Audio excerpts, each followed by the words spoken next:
Hi, guys. Thanks for joining me today. My name's Adam Kaler. I'm the founder of Content Credits. And what we want to do is help the publishing industry.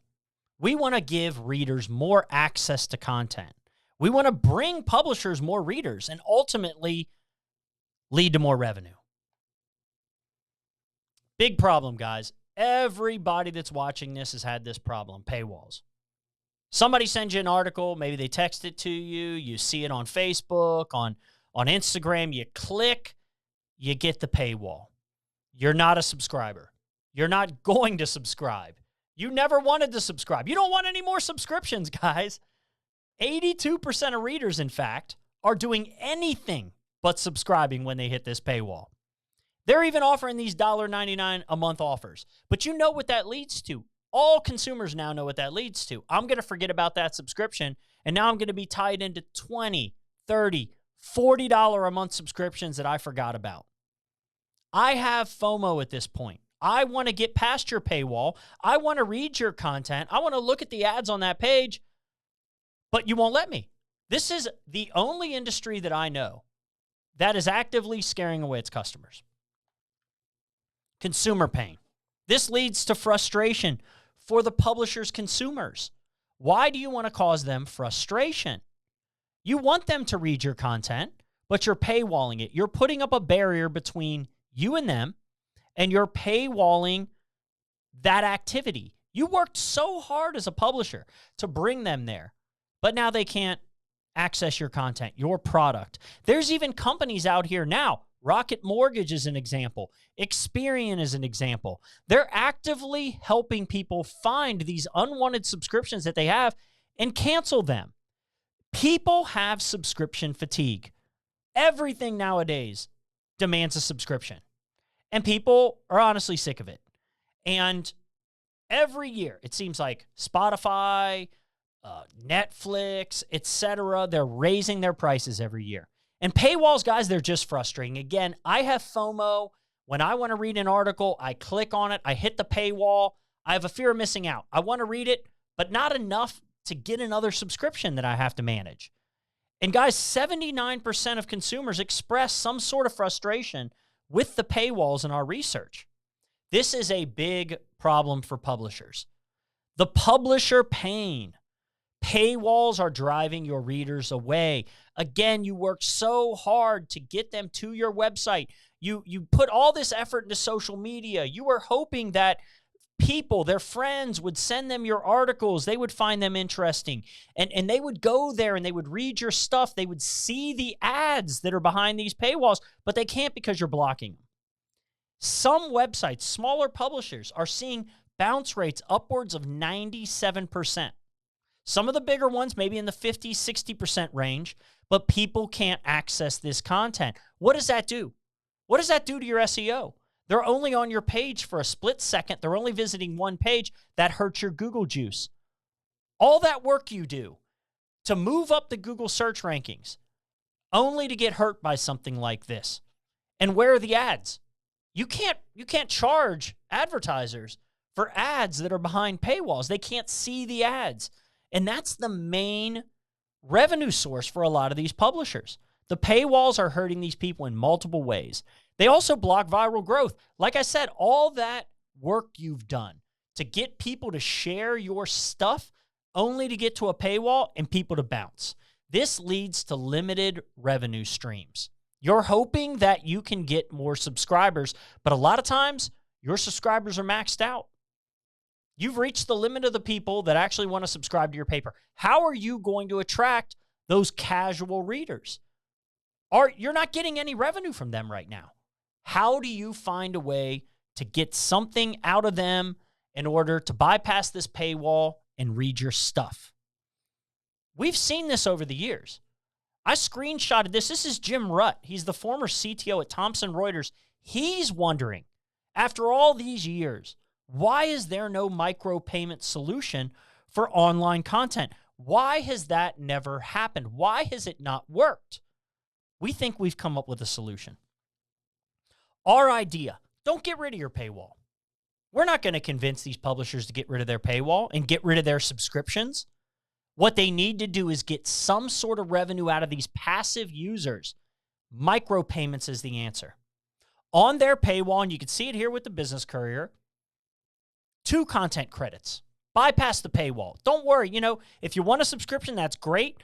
But if you want to read this content, which we know you do because you have FOMO, there's a fear of missing out here. It's psychological. I'll pay 50 cents. Each content credit is a quarter. Business Courier is attracting, people with discretionary income. These are business folks. They want to charge 2 credits. Fine. Each content credit is a quarter. The publisher gets to decide exactly how much they want to charge. What this does is get people past that paywall.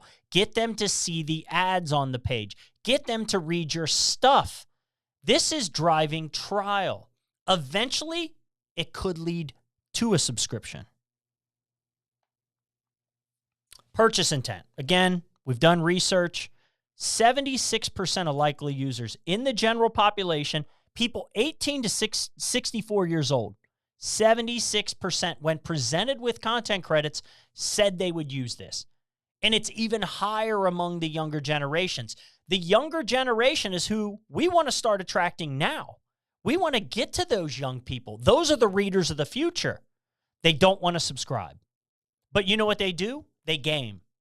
They already use micropayment methods in the gaming industry. We want to take that and apply that to the publishing industry, and we know it'll work. Our competition. What does our competition do? Well, they don't integrate with the paywall. What they do, in Zet's case, they have a browser extension, which we also have a browser extension. Blendle, Apple News, both of them still charge a subscription. You're exchanging one subscription for the other. You still have to actively go to their websites to read the news. That's not how most people get their news nowadays. They get it on social media. They find it in different areas. Their friends are sending them that stuff.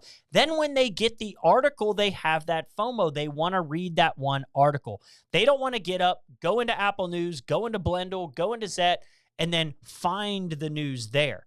This is what makes content credits so different. In our market size. Right now, guys, we are focused on this raise. With this money, we want to attract our beachhead. What is our beachhead? Mid-tier news publishers. Maybe 40 to 50th largest in the U.S. And yes, there's a major drop-off from, say, the New York Times down to the 40 or 50th publisher. But they're also more desperate to find revenue.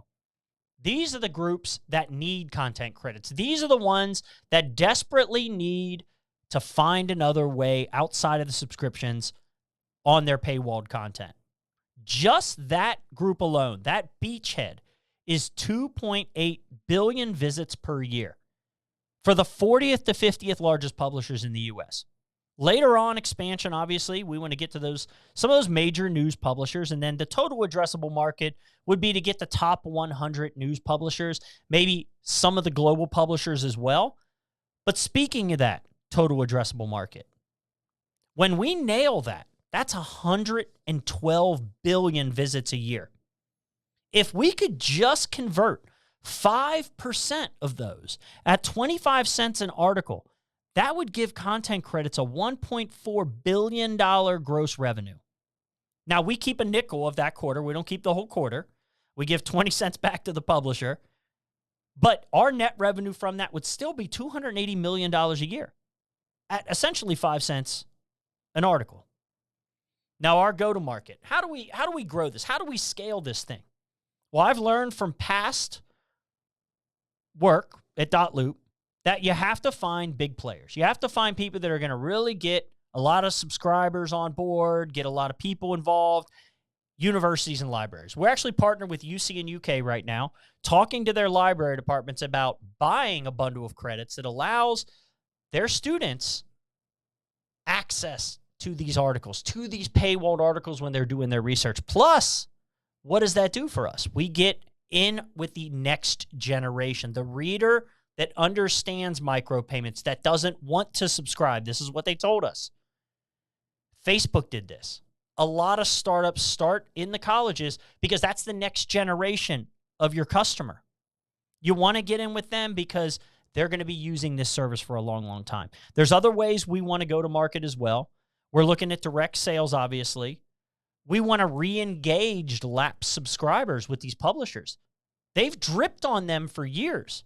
They keep sending them emails. When I say drip, this is a marketing term, but it just means these people stop subscribing. I still got their email address, and I'm just going to keep emailing them until they finally either just unsubscribe from my emails, they don't want to be marketed to anymore, they subscribe again. Well, a lot of these people are never going to subscribe.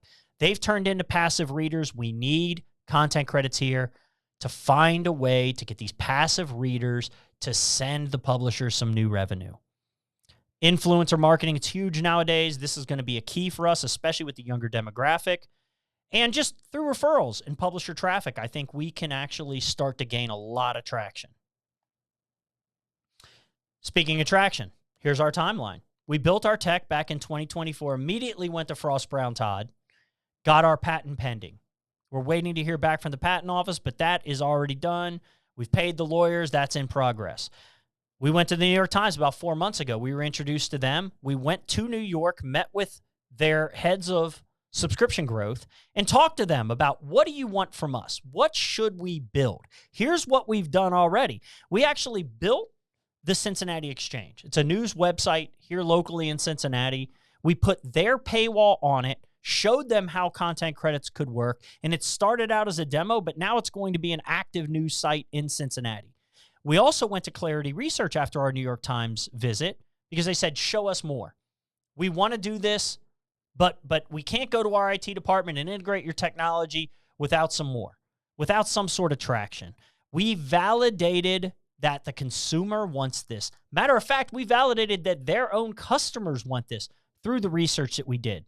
Key Horse Capital committed $250,000 to us. We went to the University of Cincinnati, the University of Kentucky. We're working with those folks right now, and we're actually onboarding our first 50 paying clients right now. Let's talk about the team. Team is very important to any startup. Myself, I've got a background in startups, a company called Dotloop back in 2008, 2009. 3 of us sat in a Panera Bread up at Clifton, where the University of Cincinnati's campus is, and started this thing. Several years later, 2015, Zillow came knocking with a 9-figure check, and we sold the company to them. And it was an amazing thing. And I've actually gone from, the 3 guys coming up with an idea that could change an industry to actually selling it. And there was tons of stuff that I learned from that whole process. One of the big things was bring on the right team. Dan O'Keefe, 24 years in the industry that we are specifically targeting. He has a journalism background, and Vimal Patel, big technology guy, gives us access to over 15 developers. Rob Kantner, ultra creative guy. I've known him for over 2 decades. And Sandy Selman.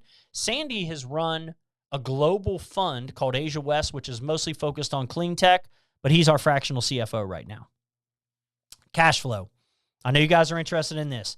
25 to 27, that is our beachhead, essentially. I talked about it a little bit before, but that's where we want to go after those mid-tier type publishers. 2025, this is the year where we go out, we hit conferences, we meet with universities, we get our publishers together. We get all of them ready to go, signed up, and potentially some students as well. I mean, if we can get 5 or 6 schools signed up, you're looking at maybe 300,000 subscribers off the bat. That's our goal with the money that we raise, and obviously we're going to burn through some of that in the first year. 2026, 2027, that's when we start earning a little bit of revenue. 2028 is when we hit our expansion phase. That's the goal. Get through 2027 with these mid-tier publishers, start bringing some bigger publishers on board, and then start to expand from there. What are we asking for, guys? This is a $1.25 million round that we are raising with a safe note. What we want to use this money for now, publisher acquisition, trying to get as many of them, and we're going to go to subscription conferences. We're going to go to library conferences, get them on board. Sales and marketing expansion. We want to get some salespeople on staff here that can go out and sell this thing, and then continue to optimize the product. The product is never done. You're always asking the customer what they want next, and our customer includes the publisher. The exit. This is the big one. Honey exited back in 2019. I know cash was more plentiful back then, but they did a $4 billion exit, 40x revenue multiple on $100 million in revenue. We're targeting $280 million in revenue, maybe a 20x multiple which could be a potential IPO in the $5 billion range. Potential acquirers, Apple, Meta, PayPal, Alphabet, those are the folks that we are targeting for an exit that we think would be interested in content credits. Now, again, guys, I'd love to talk to you. I'd love to keep this rolling. Please reach out to me, adam@contentcredits.com. Go to contentcredits.com. We have an investor section if you're interested. We'd love to hear from you.